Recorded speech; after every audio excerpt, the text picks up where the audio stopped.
दोस्तों, rapid gentle permanent homeopathy में आपका बहुत बहुत स्वागत है। मैं doctor Usha Katare, homeopathic physician and dietitian. आज हम बात करने वाले हैं एक्ने की सीरीज़ के बारे में। हाँ दोस्तों, इसके पहले हमने देखा था कि कोमेडोन्स क्या होते हैं, कितने टाइप के होते हैं। हम बात कर रहे थे एक्ने की स्टेजेस के बारे में कि कब कब कौन कौन सी स्टेजेस आती है, किस नाम से बुलाते हैं और क्या फ़र्क होता है इन स्टेजेस में। तो हमने कोमेडोन्स के बारे में बात कर ली थी। इसके पहले वाले वीडियो में हमने जान लिया था कि कोमेडोन्स कितने टाइप के होते हैं। वाइट हेड्स होते हैं, ब्लैक हेड्स होते हैं, इनका ट्रीटमेंट भी देख लिया था। अब ब्लैक हेड्स बनने के बाद में क्या होता है, हम उसके बारे में बात करेंगे। तो वाइट हेड बनते हैं, वाइट से ब्लैक हेड्स बनते हैं। अब ये ब्लैक हेड्स कन्वर्ट हो जाते हैं पेप्यूल्स में। यस फ्रेंड्स, पेप्यूल्स में ये ब्लैक हेड्स कन्वर्ट्स हो जाते हैं। पेप्यूल्स क्या होते हैं, यही हार्ड ब्लैक हेड्स थोड़े और साइज़ में बड़े हो जाते हैं और इनमें इन्फ्लामेशन की प्रोसेस स्टार्ट हो जाती है।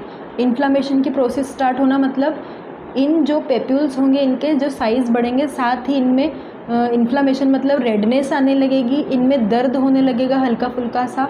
और अगर हम इन्हें प्रिक करने की कोशिश करते हैं या अपने फिंगर से इन्हें टिकलिंग करते हैं या इन्हें ब्रेक करते हैं तो उसके बाद में इनके हटने पर एक स्कार बन जाता है, एक धब्बा सा बन जाएगा, साथ ही इनमें दर्द भी रहेगा।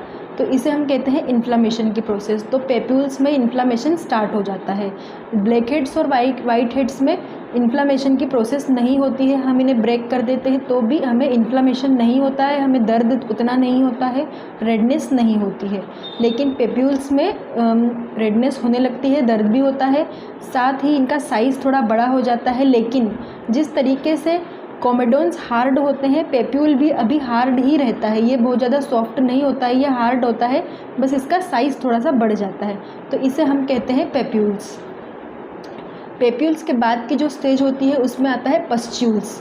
पस्ट्यूल्स क्या होते हैं, पेप्यूल्स का साइज़ थोड़ा और बढ़ जाता है और जिस तरीके से पेप्यूल हमने देखा था कि हार्ड होता है, वैसे ही अब ये हार्ड नहीं रहता है। पस्ट्यूल बनने पर इसके अंदर का जो इन्फेक्टेड मटेरियल होता है या जो पस होता है वो थोड़ा सा सेमी सॉलिड हो जाता है।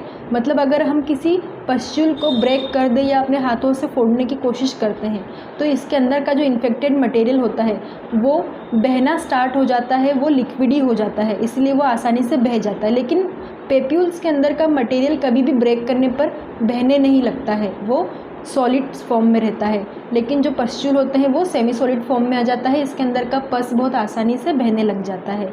इनमें भी इन्फ्लामेशन की प्रोसेस और ज़्यादा बढ़ जाती है, थोड़े से में ही दर्द बहुत ज़्यादा होने लग जाता है, रेडनेस भी बहुत ज़्यादा बढ़ जाती है, बहुत ही बड़े बड़े से डेवलप्ड एक्ने बन जाते हैं। पस्ट्यूल को ही हम प्रॉपर एक्ने बोलते हैं। पस्ट्यूल से कंप्लीट एक्ने होता है, ये पूरी तरह से डेवलप्ड एक्ने होता है। इसमें इन्फ्लामेशन भी बहुत ज़्यादा होने लग जाता है और पस भी बहुत ज़्यादा इन्फेक्टेड हो जाता है।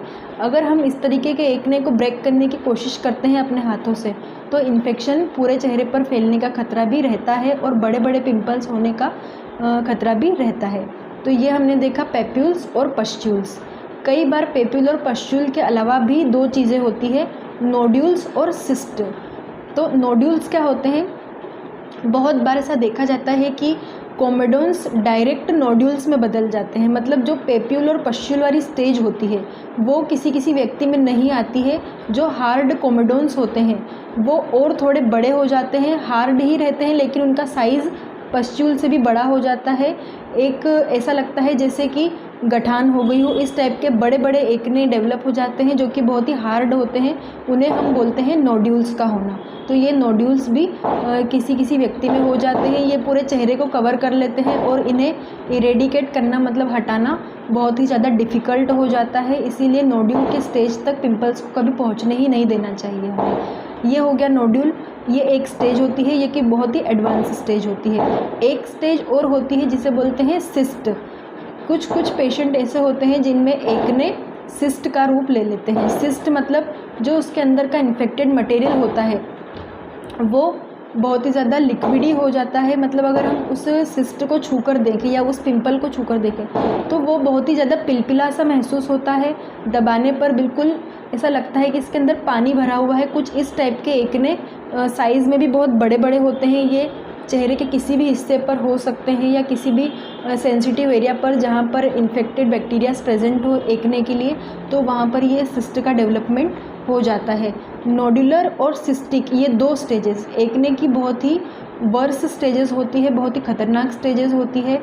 तो इनमें पेशेंट का होम बेस पर ट्रीटमेंट पॉसिबल नहीं होता है, इसे डॉक्टर को दिखाना ही पड़ता है। डॉक्टर्स की दवाइयों से ही इसे ठीक किया जा सकता है। इसीलिए अगर आपको इस टाइप के एक्नेस होते हैं जो बहुत ज़्यादा बड़े होते हैं या बहुत ज़्यादा हार्ड होते हैं या फिर बहुत ज़्यादा पिलपिले से पानी भरे हुए से लगते हैं, पस बहुत लिक्विडी हो जाता है, साइज़ भी बहुत ज़्यादा एडवांस हो जाता है, तो आपको तुरंत डॉक्टर के पास जाना चाहिए और डॉक्टर की सलाह से अपना ट्रीटमेंट स्टार्ट करना चाहिए। तो इस तरीके से आज हमने पिंपल की सारी स्टेजेस को कंप्लीट किया। पहले वाली वीडियो में हमने कॉमेडोन्स देखे थे, उसके पहले वाली वीडियो में हमने एक्ने वल्गेरिस को समझा था क्या होता है। आज हमने एक्ने की 4 और एडवांस स्टेजेस के बारे में बात की। पेप्यूल्स, पस्ट्यूल्स जो दोनों में इन्फ्लामेशन होता है, उसके बाद नोड्यूल्स जो रेयर पेशेंट्स में होता है, सिस्ट जो कि रेयर पेशेंट में होता है, और इन दोनों को मिलाकर भी एक कंडीशन बनती है नोड्यूलोसिस्टिक एक्ने, मतलब जिनमें नोड्यूल्स भी प्रेजेंट रहते हैं और सिस्ट भी प्रेजेंट रहती है। ये दोनों साथ साथ प्रेजेंट रहते हैं किसी व्यक्ति के फेस पर, ये जहाँ पर एक्ने होते हैं स्किन में वहाँ पर। ज़रा आप सोच कर देखिए कि ये दोनों स्टेजेस अलग अलग अगर इतनी खतरनाक है, तो ये जब साथ में होती होंगी तो चेहरा या बॉडी का वो पार्ट कितना ज़्यादा गंदा या भद्दा सा दिखाई देता होगा और उसे ठीक करना कितना मुश्किल होता होगा।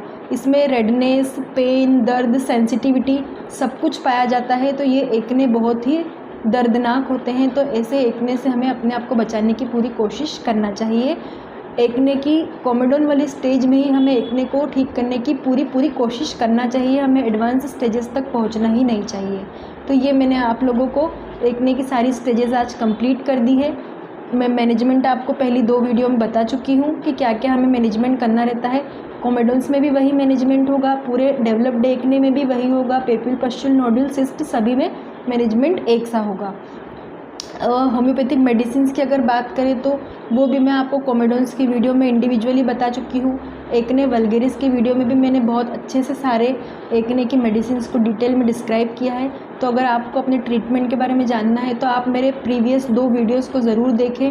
आप हमारे चैनल को सब्सक्राइब करें, अच्छे कमेंट्स करें। अगर आपको मेरे ये वीडियोस पसंद आते हो तो हेल्पफुल लगते हो तो ज़्यादा से ज़्यादा लोगों को आप शेयर करें, ताकि किसी भी व्यक्ति को इनमें से किसी भी तरीके का किसी भी स्टेज का एक्ने हो तो उसे संभलने का एक मौका मिले, उसे ये समझ में आए कि उसे किस तरीके का ट्रीटमेंट लेना चाहिए, क्या ये होम बेस पर ठीक होगा या नहीं, डॉक्टर की सलाह लेनी चाहिए नहीं, सारी चीज़ों की उसे प्रॉपर नॉलेज मिले।